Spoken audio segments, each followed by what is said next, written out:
বাগেরহাটে সংসদীয় আসন পুনর্বহালের দাবিতে জেলা জুড়ে অবরোধ কর্মসূচি পালিত হয়েছে। ফকিরহাট, বাগেরহাট সংবাদদাতা।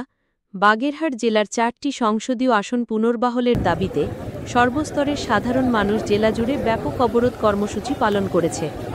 ফকিরহাটে রবিবার ২৪ আগস্ট সকাল ৮টায় উপজেলার বিভিন্ন এলাকা থেকে মিছিল নিয়ে শত শত মানুষ খুলনা মোংলা বাগেরহাট ও ঢাকা মাওয়া সড়কের কেন্দ্রস্থল কাটাখালীতে মহাসড়কে বালুর ট্রাক ও কাভার ভ্যান রেখে সড়ক অবরোধ করে।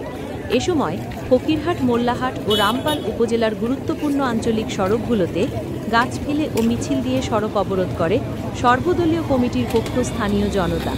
সকাল ৮টা থেকে বিকাল ৪টে পর্যন্ত এই অবরোধ কর্মসূচি পালিত হয়।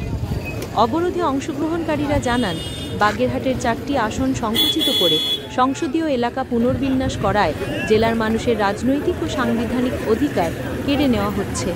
জেলার আয়তন, জনসংখ্যা ও ভৌগোলিক অবস্থান বিবেচনায় এই এলাকায় ৪টি আসন থাকা যৌক্তিক বলে দাবি জানান তারা। বক্তাদের অভিযোগ, আসন কমিয়ে দেওয়ার ফলে বাগেরহাটের মানুষ দীর্ঘমেয়াদে রাজনৈতিক, অর্থনৈতিক ও উন্নয়ন কার্যক্রমে বাধাগ্রস্ত হবে। অবরোধ চলাকালীন সকাল থেকে ফকিরহাট, মোল্লাহাট ও রামপাল উপজেলার সকল সড়ক, মহাসড়কে যান চলাচল বন্ধ হয়ে যায়।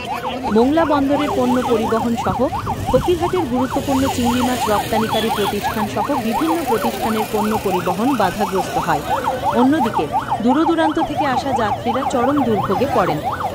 অপ্রীতিকর ঘটনা এড়াতে পুলিশ ও সেনা সদস্যরা টহল অব্যাহত রাখেন। কোথাও কোনো অপ্রীতিকর ঘটনা ঘটেনি বলে জানান পুলিশ সদস্যরা।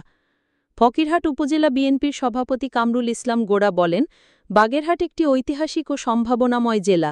এই জেলার মানুষকে কখনোই প্রান্তিক অবস্থানে রাখা যায় না। তাই যত দ্রুত সম্ভব ৪টি আসন পুনর্বহাল করতে হবে, অন্যথায় আরও কঠোর আন্দোলনের কর্মসূচি ঘোষণা করা হবে।